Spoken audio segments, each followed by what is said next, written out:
आप देख रहे हैं अनहोनी। अनहोनी में आज की कहानी हमारे साथ शेयर की है नरेश जी ने। तो चलिए बढ़ते हैं आज की इस कहानी की ओर। आज की इस वीडियो में आगे बढ़ने से पहले अगर आपने अभी तक हमारे चैनल को सब्सक्राइब नहीं किया है तो कर लें और ऐसी ही और वीडियोस के लिए देखें डार्क फाइल्स। नरेश जी बताते हैं कि वो साल था 1980 जब मेरे नाना जी रेलवे में टीसी के तौर पर काम किया करते थे। रेलवे में काम करने की वजह से आए दिन उनका तबादला होता ही रहता था। एक दिन जब नाना जी अपनी ड्यूटी खत्म करके घर के लिए निकलने ही वाले थे कि तभी उनके पास उनके सीनियर अधिकारी आए और नाना जी को एक लेटर देते हुए बोले, ये लो तुम्हारा ट्रांसफ़र लेटर। तुम्हारा ट्रांसफ़र वेस्ट बंगाल के पानागढ़ स्टेशन में है और तुम्हें कल ही निकलना होगा। और हाँ, तुम्हारे रहने के लिए रेलवे क्वार्टर का बंदोबस्त कर दिया है। इतना सुनकर नाना जी अपने बैग को उठाकर घर की तरफ आगे बढ़ने लगे। रास्ते पर चलते चलते उन्होंने उस नई जगह पर अकेले ही जाने का सोचा और 1-2 महीनों में सब कुछ सेटल करने के बाद अपने परिवार को बुलाना ठीक समझा। घर पहुंचकर नाना जी ने सारी बात अपने घर वालों को बताई, जिस पर सभी का मन उदास पड़ गया। खैर अब किया भी नहीं जा सकता था कुछ।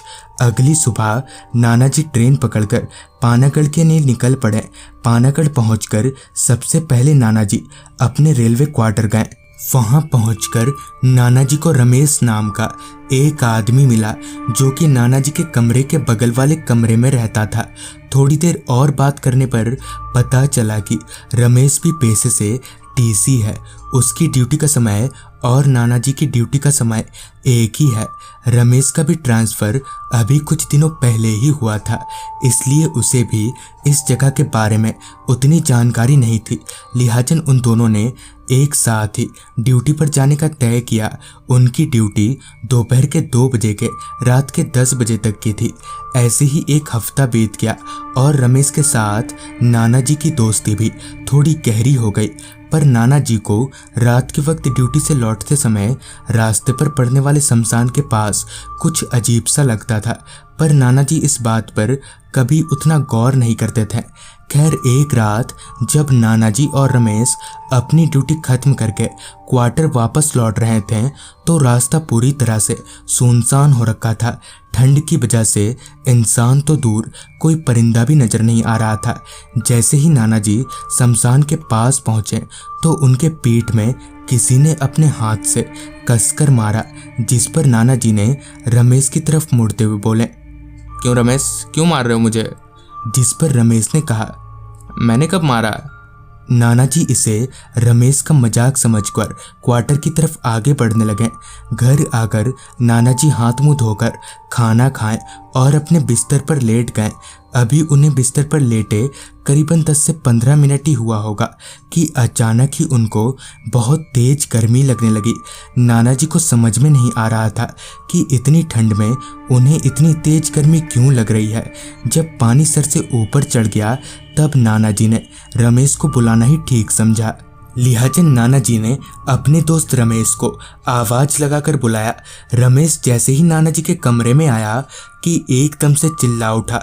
उसे चिल्लाता देख नाना जी ने उससे पूछा, क्या हुआ रमेश, चिल्ला क्यों रहा है? जिस पर रमेश ने कांपती हुई आवाज में कहा, अपने पीछे देखो। नाना जी ने जब पीछे देखा तो उनका खून पानी हो गया। दरअसल उनके पीछे वाली दीवार पर खून से सने उल्टे पैरों के निशान थे। अब नाना जी को समझ आ गया था कि ये कोई भूत प्रेत का मामला है। रात जैसे तैसे गुजारने के बाद अगली सुबह रमेश नाना जी को लेकर एक तांत्रिक के पास गया। तांत्रिक को सारी बात बताने के बाद तांत्रिक ने बताया कि तुम्हारे काम पर से घर आने जाने वाले रास्ते में जो शमशान पड़ता है, उस शमशान में एक आत्मा भटकती है जो अक्सर लोगों के साथ उनके घर चले आती है, मगर उस आत्मा ने आज तक कभी किसी को कोई नुकसान नहीं पहुंचाया है। थोड़ी देर झाड़ फूक करने के बाद उस तांत्रिक ने नाना जी की कलाई पर एक धागा बांध दिया, जिसके बाद से वो आत्मा दोबारा कभी नाना जी के साथ घर नहीं आई।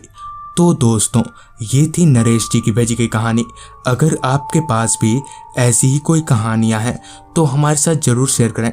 तो मैं आर्यन जल्द ही मिलूंगा आपसे ऐसी ही एक कहानी के साथ।